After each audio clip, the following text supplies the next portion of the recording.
இப்போ இருக்கக்கூடிய அரசாங்கம் விசில் சின்னத்தை வந்து எதுவுமே பண்ணக்கூடாதுன்றதுக்காக இப்போ சேப்பாக்கத்தில் பார்த்துருப்பீங்க, விசில் வந்து அடிக்கக்கூடாதுன்னு அறிவித்தாங்க.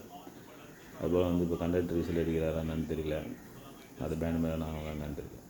ஸோ விசில் எங்கெல்லாம் சத்தம் வருதோ அதெல்லாம் வந்து இப்போ இருக்கக்கூடிய அரசாங்கம் ஏதோ ஒன்று வந்து விஜய டிவிக்கே வந்து முடக்கணுன்றதுக்காக ஏதாவது ஒன்று பண்ணிகிட்ருக்காங்க. ஸோ விசில் சின்னத்தையும் யார் மக்களுக்கு போய் சேரக்கூடாதுனால விசில் அடிக்கிறது நிறுத்துறாங்க. எல்லாருக்கும் தெரிஞ்ச ஒரு விஷயந்தான். ஆனால் எல்லார் வீட்லேயுமே ஒருத்தி விசில் அடிப்பா, அதை யாராலையும் தடுக்க முடியாது. முடிஞ்சால் அதை தடுத்து பாருங்கள்.